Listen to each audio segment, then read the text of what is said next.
On Christmas Eve, December 24, 1945, a fire destroyed the Sauter residence in West Virginia, United States. At the time, it was occupied by George Sauter, his wife Jenny, and 9 of their 10 children. During the fire, George, Jenny, and 4 of the 9 children escaped. The bodies of the other 5 children have never been found. The surviving Sauter family believed for the rest of their lives that the 5 missing children survived. The Sauters never rebuilt the house, instead converting the site into a memorial garden to the lost children. In the 1950s, as they came to doubt that the children had perished, the family put up a billboard at the site along State Route 16 with pictures of the 5, offering a reward for information that would bring closure to the case. It remained standing until shortly after Jenny Sauter's death in 1989 in support of their belief that the children survived. The Sauters had pointed to a number of unusual circumstances before and during the fire. George disputed the Fayetteville Fire Department's finding that the blaze was electrical in origin,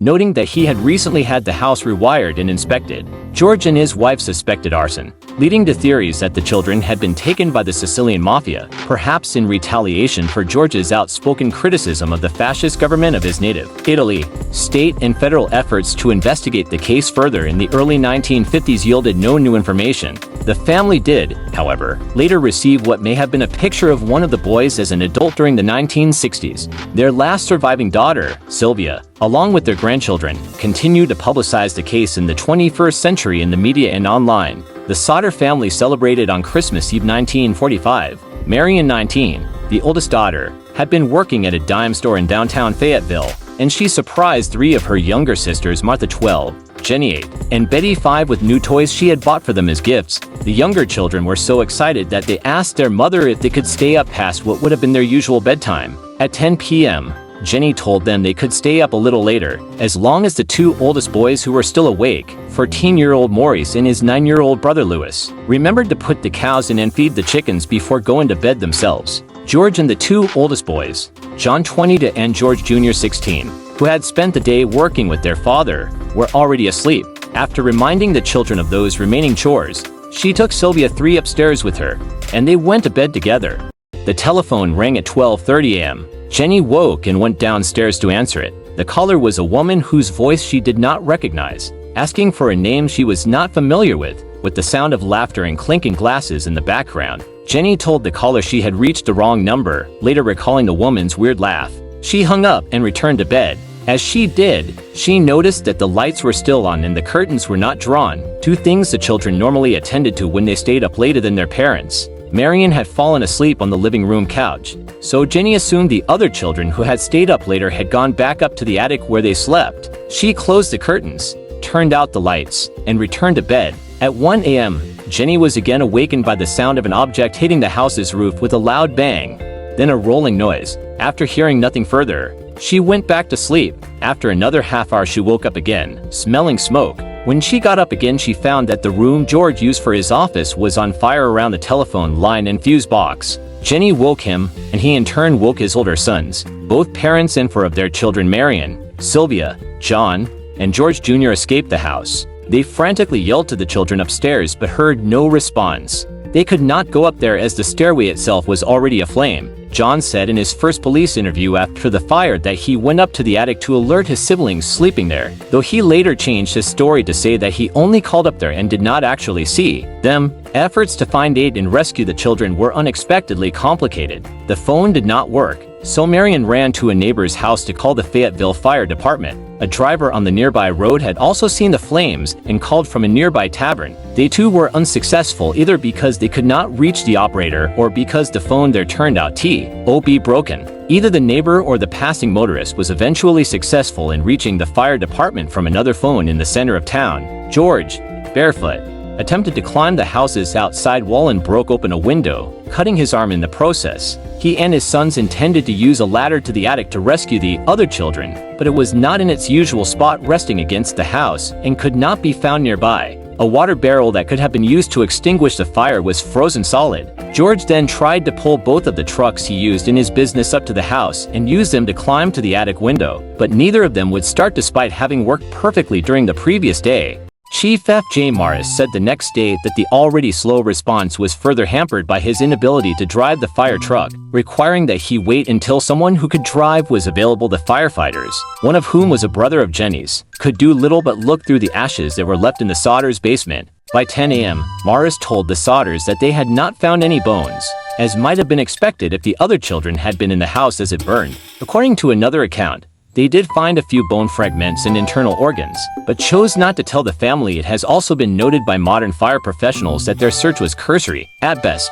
Nevertheless, Morris believed that the 5 children unaccounted for had died in the fire, suggesting it had been hot enough to burn their bodies completely. Morris told George to leave the site undisturbed so that the state fire marshal's office could conduct a more thorough investigation. However, after 4 days, George and his wife could not bear the site anymore, so he bulldozed 5 feet of dirt over the site with the intention of converting it to a memorial garden for the lost children. And the local coroner convened an inquest the next day, which held that the fire was an accident caused by faulty wiring. Among the jurors was the man who had threatened George that his house would be burned down and his children destroyed in retribution for his anti-Mussolini remarks. Death certificates for the 5 children were issued on December 30th. The local newspaper contradicted itself, stating that all the bodies had been found, but then later in the same story reporting that only part of one body was recovered. George and Jenny were too grief-stricken to attend the funeral on January 2, 1946, but their surviving children did. Not long afterward, as they began to rebuild their lives, the Sodder family started to question all the official findings about the fire.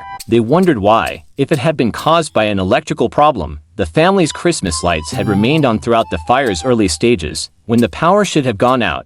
Then, they found the ladder that had been missing from the side of the house on the night of the fire at the bottom of an embankment 75 feet away. A telephone repairman told the Sodders that the house's phone line had not been burned through in the fire, as they had initially thought, but cut by someone who had been willing and able to climb 14 feet 4.3 meters up the pole and reach 2 feet away from it to do so. A man whom neighbors had seen stealing a block and tackle from the property around the time of the fire was identified and arrested. On December 24, 2002, residents of Middletown, Pennsylvania, went to sleep dreaming of a white Christmas. Instead, they awakened to yellow crime scene tape surrounding a home on North Union Street. Word spread quickly about the horror of what had happened inside. A mother and her 2 daughters had been executed and a 9-month-old baby found alive, clinging to its deceased, 20-year-old mother. Police believed the infant had been alone up to 30 hours. This was as premeditated as anything could be, Dauphin County Prosecutor Fran Chardo said. It was an absolutely awful scene. Ernest Oliver Jr. was eventually convicted of the shooting deaths of his wife, Jean, and 2 daughters, 20-year-old Victoria and 15-year-old Elizabeth. When other people are spending their time with their families in moments of love, in a moment of hate, Ernest Oliver travels on Christmas Eve to commit triple murder, she added. One of the most awful crimes I've ever encountered. Prosecutors believe Oliver killed his family because his daughters had accused him of rape and were set to testify against him. To him, his freedom was more important than 3 lives and the life of a 9-month-old child. Chardo concluded. Jeff Martin was Victoria Oliver's boyfriend and the godfather of her daughter, Madison, the lone survivor of that tragic Christmas Eve crime. Maddie's pretty awesome, Martin said. She's a very special girl, a lot like her mother. Madison is now 11 years old and living in the Reading area with her father. She loves to dance and play with her baby brother, and she is reminded often of her mother's love. She is doing awesome, Martin revealed.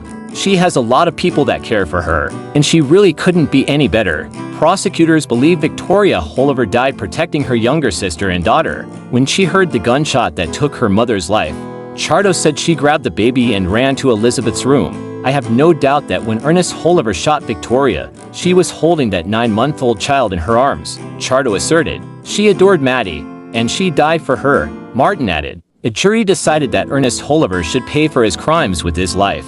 He received 3 consecutive death sentences, but more than a decade later, there is no execution date in sight. Oliver continues to appeal. He expresses in everything he files an intention to win a new trial and has accepted no responsibility whatsoever, Chardo said. Martin said it's been a long time since his girlfriend's death. He said it's something he thinks about every day. I feel like Oliver's execution is the final piece of justice that needs to be served. He explained, it should have happened already. As Martin waits for that final piece of justice, he tries to focus on the positive. Although his heart is still broken, it is also full of gratitude. The Covina massacre was a mass murder carried out on Christmas Eve, 2008 by a disgruntled ex-husband in Los Angeles County, California, United States. Bruce Jeffrey Pardo, 45, wearing a Santa suit, entered a property belonging to his former in-laws in Covina and killed 9 people by shooting or by arson from the fire he started. Pardo was later found dead from a self-inflicted gunshot at his brother's residence in the early hours of Christmas Day. Police speculated that Pardo's divorce, which had been finalized only 1 week before the killings, was a factor in why Pardo had decided to kill his ex-wife and her relatives. At about 11:30 p.m. on Christmas Eve, Bruce Pardo, dressed in a Santa suit, arrived at his former in-law's house in a rental car. He had with him multiple 9mm Sig Sauer handguns and a large gift trap package containing a rolling air compressor converted to spray racing fuel. When he knocked on the door and his 8-year-old niece answered, Pardo pulled out the handguns and immediately shot, wounding her. He then fired indiscriminately at fleeing partygoers. After opening fire with the handguns, Pardo unwrapped the package containing the compressor and sprayed fuel around the interior of the home. Police believe the fire was intended to be ignited with a flare, but when the fuel contacted an open flame in the house, there was an explosion. Between the gunfire and the flames, a total of 9 family members were killed and 3 were injured. One of the survivors made it to a neighbor's house, where she called police and identified Pardo as the likely suspect. Pardo had apparently planned a detailed escape. He had rented multiple vehicles and parked one near the house of his ex-wife's divorce attorney, full of supplies and maps of the Southwest in Mexico. Police speculated the attorney might have also been a target. Pardo had also made plans to visit a friend in Iowa, had purchased a Christmas morning plane ticket from Los Angeles to Moline, Illinois. He was also carrying cash strapped to his body. However, the explosion and fire had left Pardo with third-degree burns on his arms and legs. After setting the home on fire, Pardo changed out of the Santa suit and drove to his brother's house in Sylmar, where he was later found dead from a self-inflicted gunshot wound. His brother was not present in the home at the time of Pardo's death. Pardo's rental car, parked 1 block from his brother's house, contained remnants of his Santa suit, booby traps so that moving the suit would trigger a fire and set off 200 rounds of ammunition. 8. At Pardo's house in Montrose, police had recovered 5 empty boxes for semi-automatic handguns, 2 shotguns, and a container for high-octane fuel tank gasoline. They also found what was described as a virtual bomb-making factory in his home. Police speculate that the motive of Pardo's attack was related to marital problems. After the couple wed in January 2006, their marriage quickly fell apart within the first year because Pardo refused to open a joint bank account with Sylvia. He also expected his wife to use her own finances to take care of her own 3 children. There is some speculation that the divorce may have also been caused by Pardo concealing a child from a previous relationship for which Pardo did not pay child or spousal support. In June 2008, a divorce court ordered Pardo to pay $1,785 a month in spousal support. During the divorce proceedings, Pardo confided to a friend his wife was taking him to the cleaners. In July, Pardo, who had no criminal record or history of violence, was fired from his job as an electrical engineer at Corporation Electronic Systems, radar systems, for billing false hours. The divorce court suspended the support payments due to financial hardship. However, as part of the divorce settlement, Pardo was required to pay his ex-wife $10,000, and she was permitted to keep her wedding ring and family doll. Pardo complained to the court that Sylvia was living with her parents, not paying rent, and had spent lavishly on a luxury car, gambling trips to Las Vegas, meals at expensive restaurants, massages, and golf lessons. Pardo and Sylvia finalized their divorce a week prior to the attack. Joseph Forrest Crater disappeared August 6, 1930, declared legally dead June 6, 1939, was an American lawyer who served as a New York State Supreme Court justice and mysteriously vanished shortly after his state began an investigation into corruption in New York City. Despite massive publicity, the missing persons case was never solved and was officially closed 40 years after Crater was declared dead. Crater and his wife were vacationing at their summer cabin in Belgrade, Maine, in the summer of 1930. Shortly after the anti-corruption inquiry began, in late July, Crater received a telephone call. He told his wife nothing about the call other than to say that he had to return to New York City to straighten those fellows out the next day. He arrived at his apartment at 45th Avenue in Greenwich Village, but instead of dealing with business, he went to Atlantic City, New Jersey, with showgirl Sally Lou Ritz. Crater returned to Maine on August 1st, then traveled back to New York City on August 3rd, promising his wife that he would return by her birthday on August 9th. She stated that he was in good spirits and behaving normally when he left. On the morning of August 6th, Crater spent 2 hours going through his files in his chambers, reportedly destroying several documents. He then had law clerk Joseph Mara cash two checks for him that amounted to US $5,150, equivalent to about $93,930 in 2023. At noon, Crater and Mara carried two locked briefcases to Crater's apartment,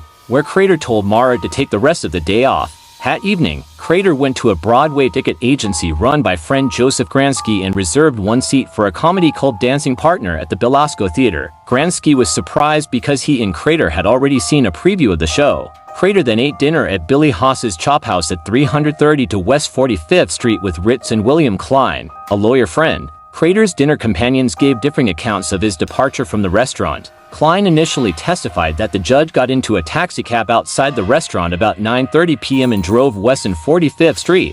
This account was initially confirmed by Ritz. At the sidewalk, Judge Crater took a taxicab. Klein and Ritz later changed their story and said that they had entered a taxi outside the restaurant, but Crater had walked down the street. Crater's disappearance did not elicit any immediate reaction. When he did not return to Maine after 10 days, his wife began making calls to their friends in New York, asking whether anyone had seen him. His fellow justices became alarmed when Crater failed to appear for the opening of the courts on August 25th.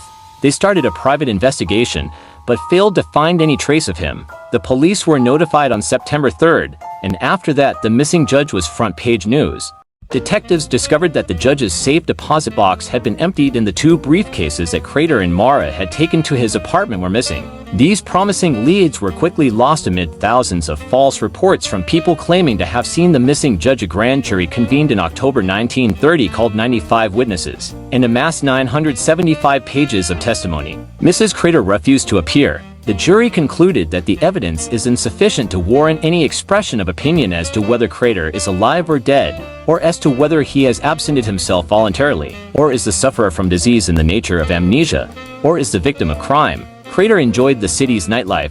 He socialized with many showgirls in addition to his long-term mistress Connie Marcus. Two of these women left town abruptly after his disappearance. Sally Lou Ritz had dined with Crater the evening that he vanished and was also rumored to be his mistress. She left New York in August or September 1930. She was found in late September 1930 living in Youngstown, Ohio with her parents. She said that she had left New York because she had received word that her father was ill. She was still being subjected to interviews by police investigating the Crater case in 1937, by which time she was living in Beverly Hills, California. June Bryce, another showgirl, had been seen talking to Crater the day before he disappeared. A lawyer acting for Crater's wife argued that Bryce had been at the center of a scheme to blackmail Crater, the reason for the bank withdrawals on the day of his disappearance, and that a gangster boyfriend of Bryce had killed the judge. Bryce disappeared the day that a grand jury was to convene on the case. In 1948, she was discovered in a mental hospital.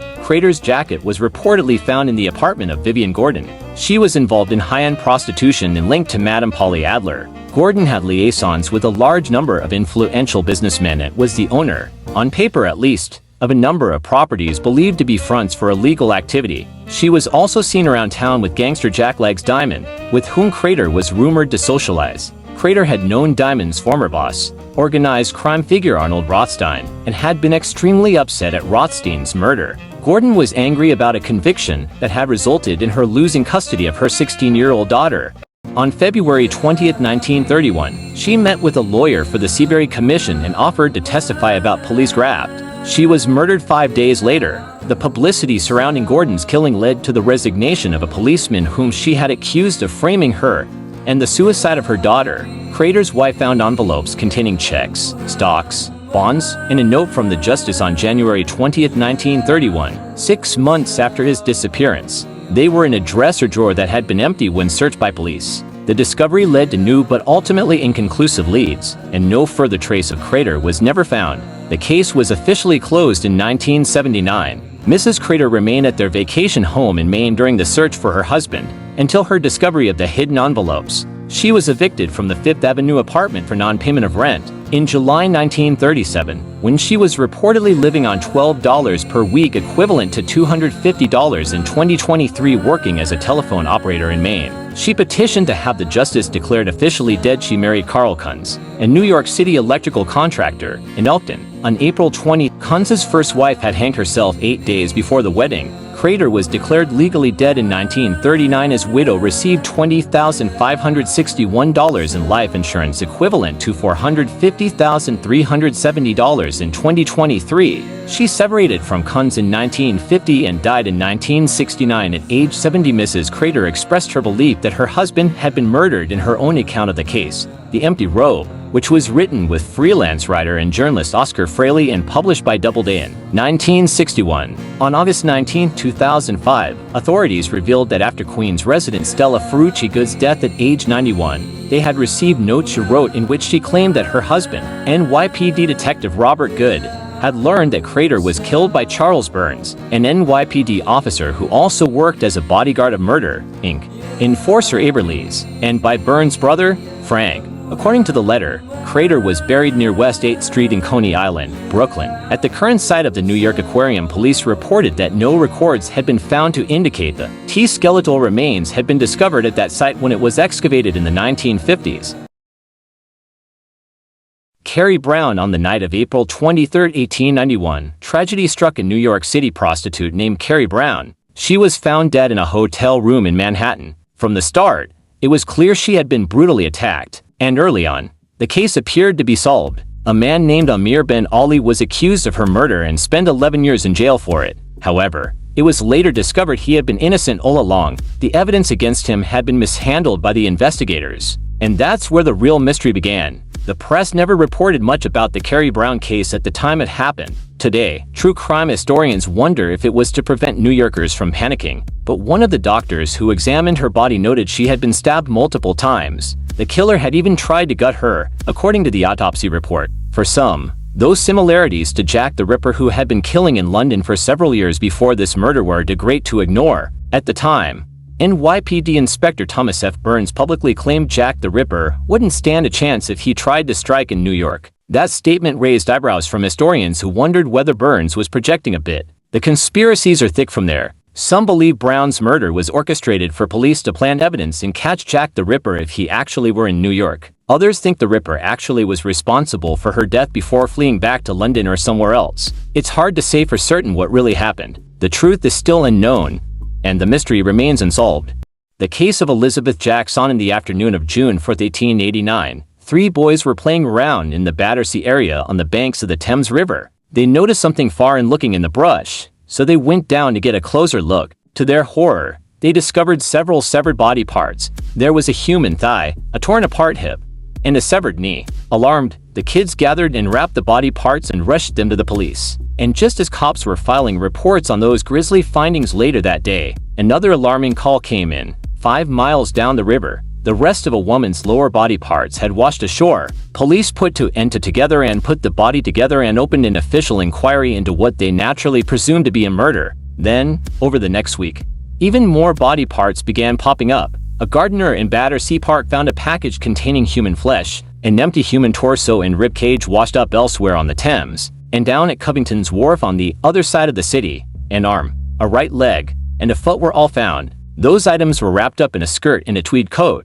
Cops hoped the clothing items might give them their first big break in the case. But still, a week into the investigation, they had little to go on. Then, on June 11th, more evidence washed ashore. Multiple full organs, multiple more pieces of ripped-apart organs, an empty pelvis, a thigh bone, a left arm, and 2 hands all washed on shore. The next day, the worst part of it all, a male fetus, estimated to have died roughly at the 6-month mark of gestation, was washed ashore too. Finally, the police were able to put together all the clues. Using the washed-up hands, they determined the body was that of Elizabeth Lizzie Jackson. She'd been a young prostitute who had been reported missing by her family less than a month before. They also confirmed she was roughly 5 or 6 months pregnant when she went missing. While police had virtually all of her body and the fetus, they didn't have a clue as to what happened. There were 2 major theories at the time, though. The first posited that Lizzie had been killed during an illegal and highly dangerous back alley abortion. The second was more sinister. Cops believed she had been murdered by an unknown hand. Theories flew around that she may have been one of Jack the Ripper's victims. Others suggested she was murdered by another killer altogether.